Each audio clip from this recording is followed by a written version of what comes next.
गांव के लोग कहते हैं कि दुनिया में सबसे खतरनाक चीज तलवार या बंदूक नहीं होती, सबसे खतरनाक होता है छुपा हुआ दुश्मन, जो सामने हंसता है, मीठी बात करता है, लेकिन पीछे से ऐसा वार करता है कि आदमी समझ ही नहीं पाता कि बर्बादी आई कहां से। आज का जमाना वैसा ही हो गया है, ऊपर से सब ठीक दिखता है लेकिन अंदर ही अंदर खेल कुछ और चलता रहता है। कई बार इंसान सोचता है कि मैं तो किसी का बुरा नहीं करता, मैं सीधा साधा हूं, फिर मेरे साथ ही गलत क्यों हो रहा है। घर में परेशानी, काम में नुकसान, बिना बात झगड़े, शरीर में थकान, नींद का ना आना, यह सब यूं ही नहीं होता। गांव के बुजुर्ग कहते हैं कि कई बार इसके पीछे किसी की बुरी नजर या दुश्मनी छुपी होती है, और सबसे मुश्किल बात यह है कि यह दुश्मन सामने वाला नहीं होता, यह छुपा हुआ होता है। ऐसे लोग आपके आसपास ही होते हैं, दोस्त बनकर बैठते हैं, रिश्तेदार बनकर आते हैं, हाल चाल पूछते हैं, लेकिन अंदर से जलते रहते हैं।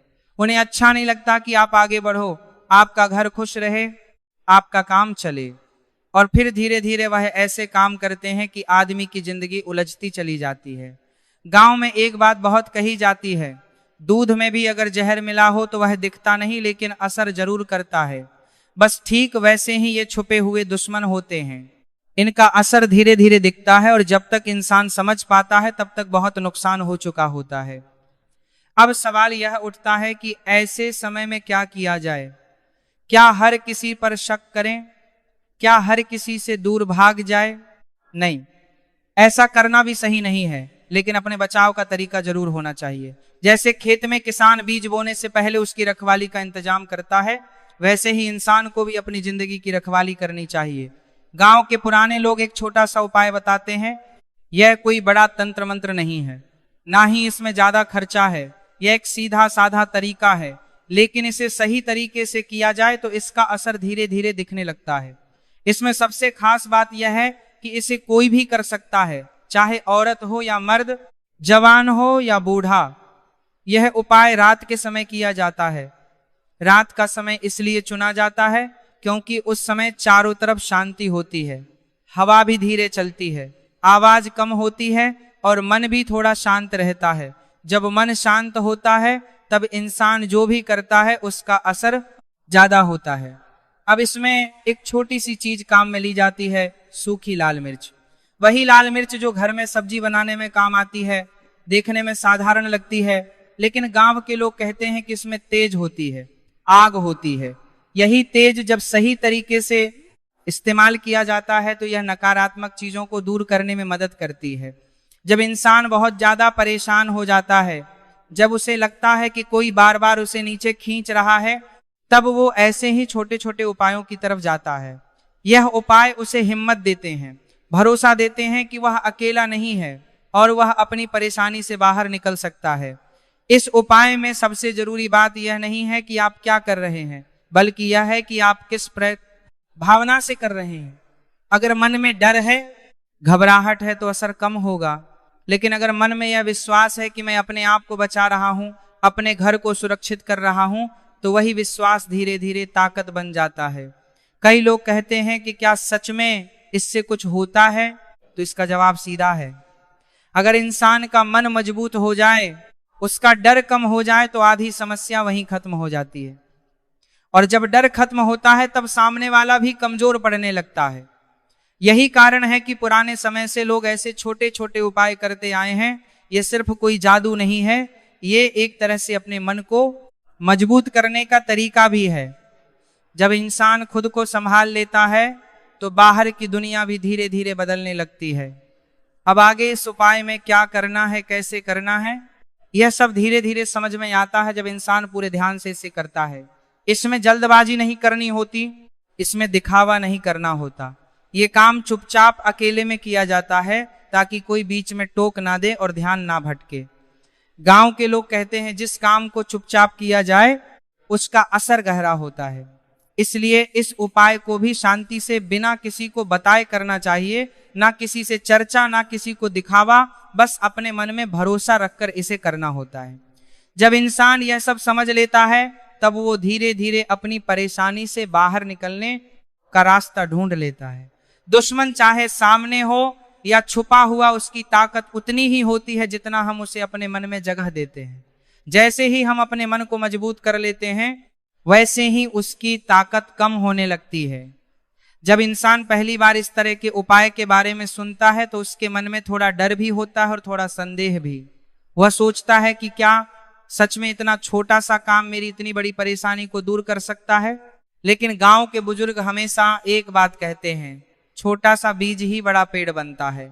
मतलब चीज छोटी हो सकती है लेकिन असर बड़ा हो सकता है, बस तरीका सही होना चाहिए।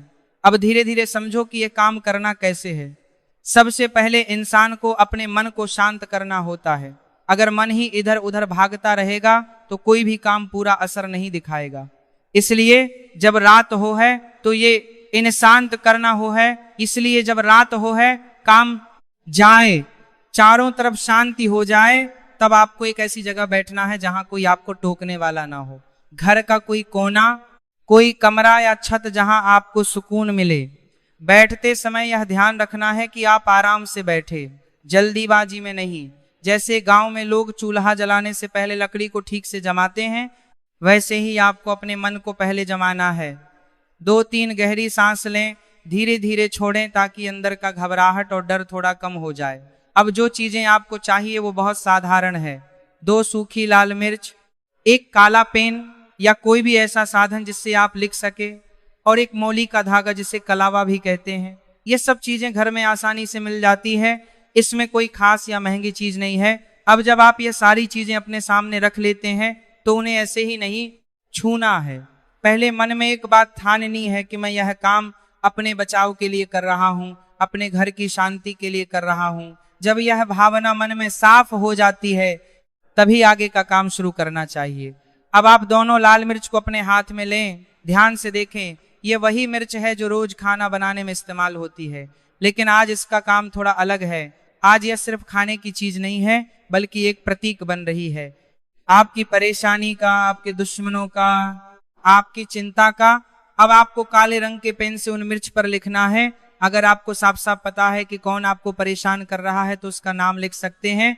लेकिन अगर आपको यकीन नहीं है, अगर आपको लगता है कि कोई छुपा हुआ दुश्मन है, तो बस दुश्मन लिख देना ही काफी है। लिखते समय हाथ धीरे धीरे चलाना है, घबराना नहीं है। ये कोई दौड़ नहीं है कि जल्दी खत्म करना है। हर अक्षर को ध्यान से लिखना है। जैसे गांव में कोई किसान अपने खेत में बीज ध्यान से बोता है, वैसे ही आपको भी हर शब्द सोच समझकर लिखना है। जब आप पहली मिर्च पर लिख लें तो दूसरी मिर्च पर भी वही प्रक्रिया दोहरानी है। दोनों मिर्च पर एक जैसा ही लिखना है ताकि दोनों में एक ही भावना बनी रहे। ये दोनों मिर्च अब सिर्फ मिर्च नहीं रही, या आपकी उस परेशानी का रूप बन चुकी है जिसे आप दूर करना चाहते हैं। अब आता है अगला काम, मौली का धागा बांधना। यह धागा वैसे तो पूजा पाठ में इस्तेमाल होता है, लेकिन यहाँ इसका मतलब है बांधना, रोकना, नियंत्रण करना। जैसे गांव में लोग किसी चीज को उड़ने या बिखरने से रोकने के लिए उसे बांध देते हैं, वैसे ही यहाँ भी उसी भावना से इसे इस्तेमाल करना है। अब दोनों मिर्च को साथ में रखें और उस मौली के धागे से उन्हें लपेटना शुरू करें। एक एक चक्कर धीरे धीरे लगाएं, जल्दी जल्दी नहीं बल्कि पूरे ध्यान के साथ। हर बार जब धागा मिर्च के चारों तरफ घूमे तो मन में यह सोचे कि आपकी परेशानी बंध रही है, आपकी चिंता सिमट रही है, और जो भी आपको नुकसान पहुंचा रहा है उसकी ताकत कम हो रही है। धागा कम से कम 4 या 5 बार लपेटना है। यह संख्या इसलिए रखी जाती है क्योंकि इससे एक तरह की मजबूती आती है। जैसे रस्सी को कई बार लपेटने से वह मजबूत हो जाती है, वैसे ही यहाँ भी धागा जितना ठीक से लपेटा जाएगा उतना ही आपका ध्यान और भावना मजबूत होगी। जब आप धागा लपेट रहे हो तब आपको एक छोटा सा मंत्र भी बोलना है। यह मंत्र बहुत लंबा या कठिन नहीं है, बस साधारण शब्द हैं जिन्हें आप आसानी से बोल सकते हैं। इसे बोलते समय आवाज धीमी रखनी है, चिल्लाना नहीं है। जैसे आप खुद से बात कर रहे हो वैसे ही इसे कहना है। हर बार जब आप धागा घुमाएं तो एक बार मंत्र बोले, कुल मिलाकर 5 बार बोलना है। इससे आपका ध्यान भी बना रहेगा और मन भी एक जगह टिकेगा। यह मंत्र किसी को सुनाने के लिए नहीं है, यह सिर्फ आपके लिए है, आपके मन के लिए है। अब जब धागा पूरी तरह से लपेट दिया जाए और आपका काम पूरा हो जाए तो कुछ पल रुककर उन मिर्च को देखें। यह वही मिर्च है, लेकिन अब इनमें आपकी भावना जुड़ चुकी है, आपका ध्यान जुड़ चुका है। अब एक साधारण चीज नहीं रही, बल्कि एक प्रक्रिया का हिस्सा बन गई है।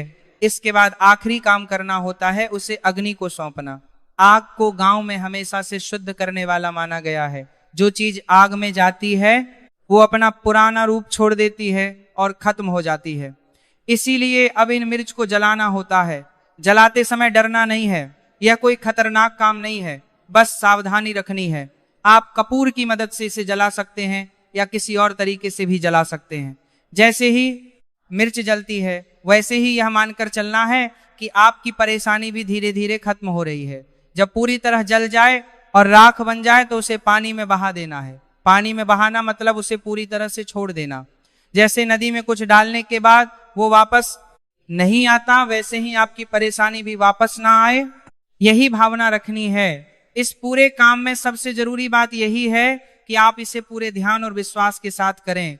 अगर मन बार बार इधर उधर जाएगा या आप बीच में उठकर कुछ और करने लगेंगे तो असर कम हो जाएगा। इसलिए जब शुरू करें तो पूरा काम खत्म करके ही उठे। गांव के लोग हमेशा कहते हैं काम छोटा हो या बड़ा, अगर पूरे मन से किया जाए तो उसका फल जरूर मिलता है। यही बात यहाँ भी लागू होती है। यह उपाय सिर्फ हाथ से करने का काम नहीं है, यह मन से करने का काम है। धीरे धीरे जब इंसान इसे करता है तो उसे अपने अंदर भी बदलाव महसूस होने लगता है। डर कम होता है, आत्मविश्वास बढ़ता है और सबसे बड़ी बात वो अपने आप को कमजोर नहीं समझता। और जब इंसान खुद को कमजोर समझना छोड़ देता है तभी असली बदलाव शुरू होता है। जब इंसान इस पूरे काम को एक बार कर लेता है तो उसके मन में एक अजीब सा सुकून आने लगता है। ऐसा लगता है जैसे अंदर का बोझ थोड़ा हल्का हो गया हो। पहले जो डर था, जो बेचैनी थी, वो धीरे धीरे कम होने लगती है। यह बदलाव बाहर से तुरंत नहीं दिखता लेकिन अंदर ही अंदर शुरू हो जाता है। गांव के लोग कहते हैं मन हारा तो सब हारा, मन जीता तो सब जीता। इसका मतलब यह है कि अगर आपका मन ही डर गया, टूट गया, तो सामने वाला बिना कुछ किए ही जीत जाएगा। लेकिन अगर आपका मन मजबूत हो गया तो सामने वाला कितना भी ताकतवर क्यों ना हो वो ज्यादा दिन टिक नहीं पाएगा। अब जब यह उपाय हो चुका होता है तो इंसान को सबसे पहले अपने व्यवहार में थोड़ा बदलाव लाना चाहिए। कई बार हम खुद ही अपने डर को बढ़ाते रहते हैं, बार बार उसी बात को सोचते हैं, उसी व्यक्ति को याद करते हैं और अपने मन में उसे और बड़ा बना लेते हैं। लेकिन अब ऐसा नहीं करना है। अब आपको अपने मन को समझाना है कि जो करना था वह आपने कर जाए दिया। अब बार बार उसी चिंता में डूबे रहना सही नहीं है।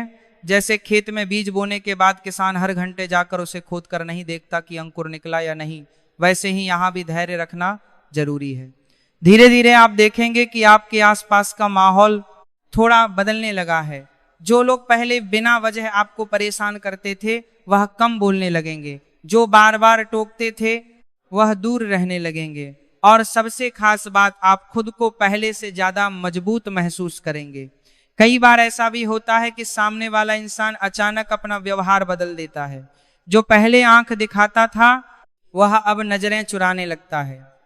जो पहले बिना बात के उलझता था वह अब चुप रहने लगता है। ये सब धीरे धीरे होता है, एकदम से नहीं। गांव में एक कहावत है, धीरे धीरे रे मना, धीरे सब कुछ होए। मतलब हर चीज को समय लगता है। अगर आप चाहते हैं कि आज किया और कल ही सब बदल जाए तो यह सोच सही नहीं है। हर काम का अपना समय होता है और उसी समय पर उसका असर दिखता है। अब इस समय पर एक और बात समझना बहुत जरूरी है। जब इंसान थोड़ा मजबूत होने लगता है तो कई बार उसके अंदर घमंड भी आ जाता है। वह सोचने लगता है कि अब मैं किसी से नहीं डरता, मैं सबको हरा सकता हूं। लेकिन यही सबसे बड़ी गलती होती है।